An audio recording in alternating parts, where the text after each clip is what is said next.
We're lucky enough to have the coach of the Panton Footy Club with us this afternoon, Dean Haydock. And one of the first questions I ask him is, how's that? Is that a relief, Dean? Yeah, Johnny, bloody oath it is. It's always good to get a win under your belt, especially earlier in the season. We were really worried that going down today would have put us 0-2, and all of a sudden you're chasing tail for the rest of the season, Johnny. So we had to get a win, and we had to do it hard, but I'm very happy with the boys, and we got one on the board. So now away we go. Okay. Can I ask you a little bit about last week's game? What was the disappointing features about last year's game that you thought about during the week? Look, Johnny, we had so much of the play, and that was the frustrating thing. We had so much of the play, yet we just seemed to constantly turn the ball over. So that part's really, really frustrating. The boys have just got to make sure they take a bit more time and try to hit those targets, even if they're 20 metres up, rather than trying to bomb the packs. And of course, if you're going to kick 22 points, John, no matter what they say, 22 points is just bad football. Yeah, well, I thought today's game that was an improvement on last week's game. However, we still kicked a lot of points, and our delivery into the forward line was still very poor. And when St Mary's got the ball, they seemed to be able to hit targets better than we did. Was that because we didn't put enough pressure on them, do you think?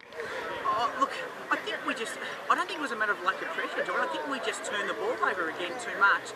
And when you turn the ball over, you have to get back on your bike and get back and defend.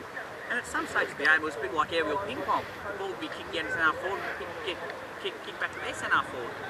So it's a matter of just, again, hitting those targets. And it is frustrating, and the boys understand, they're trying to work on the training. And look, again, we'll be a complete side if we can do that. But at the moment, that's something we need to learn, John. What have we got to do to improve?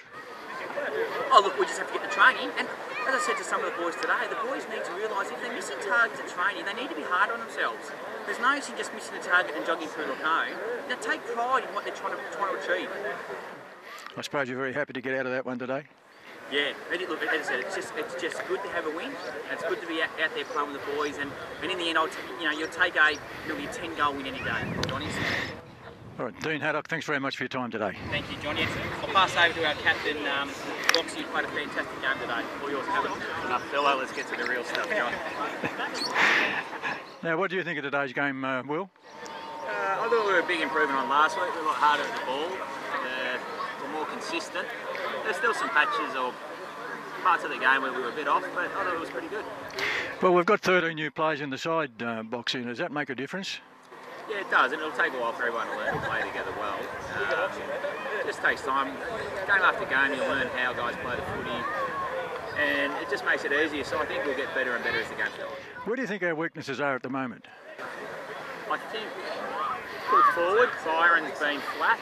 He's been selfish. He looks unfit. He looks disinterested at times. Nick Finnan has not been as good as we hoped he would be. Keka, again, had big raps, been a little disappointing. Backline's been quite good though. I'm pretty happy with the backline. You're obviously a backline player, Boxy. Well, I'm actually a midfielder being played out of position. I don't think you've played in the midfield for a few years, mate. Thanks very much for your time.